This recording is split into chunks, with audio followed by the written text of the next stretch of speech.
जय भोलेनाथ। दोस्तों, आज हम आपके लिए एक ऐसी कहानी लेकर आए हैं जो न केवल आपके मन को शांति देगी बल्कि जीवन जीने का एक नया नजरिया भी सिखाएगी। धर्म ग्रंथों के अनुसार भगवान शिव के 19 अवतार हुए हैं। इन्हीं में से एक है भगवान शिव का वृषभ अवतार।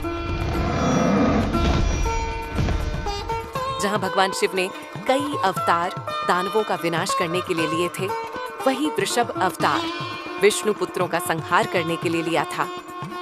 अब आपके मन में यह प्रश्न उठा होगा कि भगवान शिव तो श्री हरि विष्णु जी की आराधना में हमेशा लीन रहते हैं, फिर अपने ही आराध्य के पुत्रों को कैसे मार सकते हैं? तो ठीक है, आइए जानते हैं आखिर क्यों भगवान शिव को विष्णु पुत्रों के संहार की जरूरत पड़ी। समुद्र मंथन के उपरांत जब अमृत कलश उत्पन्न हुआ तो उसे दैत्यों की नजर से बचाने के लिए श्री हरि विष्णु ने अपनी माया से बहुत सारी अप्सराओं की सर्जना की। दैत्य अप्सराओं को देखते ही उन पर मोहित हो गए और उन्हें जबरन उठाकर पाताल लोक ले गए। पाताल लोक जाकर दैत्यों ने उन्हें वहां बंदी बना लिया और अमृत कलश को पाने के लिए पुनः वापस आया, परंतु तब तक इधर समस्त देव अमृत का सेवन कर चुके थे। जब दैत्यों को इस घटना का पता चला तो उन्होंने पुनः देवताओं पर चढ़ाई कर दी, लेकिन अमृत पीने से देवता अजर अमर हो चुके थे। अतः दैत्यों को हार का सामना करना पड़ा। अब दैत्यों ने स्वयं को सुरक्षित करने के लिए वह पाताल की ओर भागने लगे। दैत्यों के संहार की मंशा लिए हुए श्री हरि विष्णु उनके पीछे पीछे पाताल जा पहुंचे और वहां समस्त दैत्यों का विनाश कर दिया।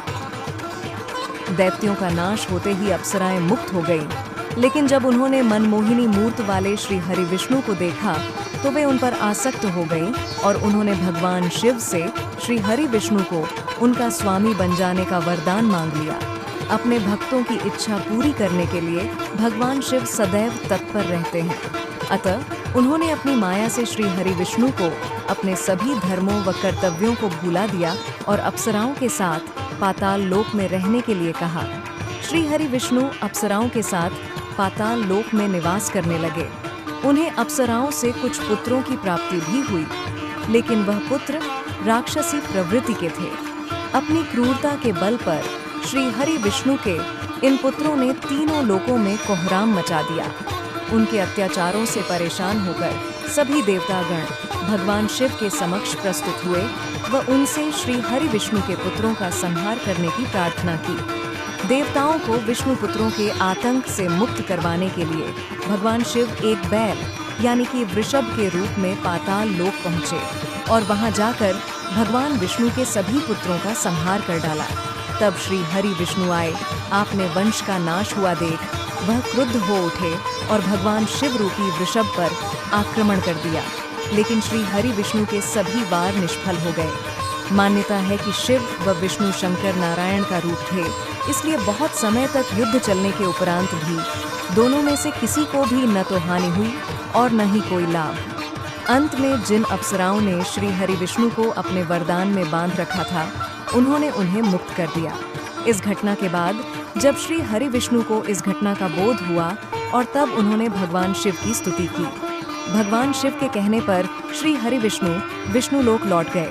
जाने से पूर्व वह अपना सुदर्शन चक्र पाताल लोक में ही छोड़ गए। जब वह विष्णु लोक पहुंचे तो वहां उन्हें भगवान शिव द्वारा एक और सुदर्शन चक्र की प्राप्ति हुई। इस कहानी में भगवान शिव का यह अवतार हमें सिखाता है कि शक्ति का उपयोग केवल सृजन और रक्षा के लिए होना चाहिए, विनाशकारी अहंकार के लिए नहीं।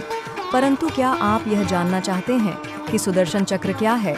विष्णु जी को शिव ने पुनः विष्णु लोक जाकर सुदर्शन चक्र क्यों दिए, जानेंगे अगली कहानी में। ऐसी ही और भी दिव्य और प्रेरणादायक कहानियों के लिए हमारे चैनल को सब्सक्राइब करें और बेल आइकन दबाना न भूलें। मिलते हैं अगली कहानी में, तब तक के लिए जय भोलेनाथ।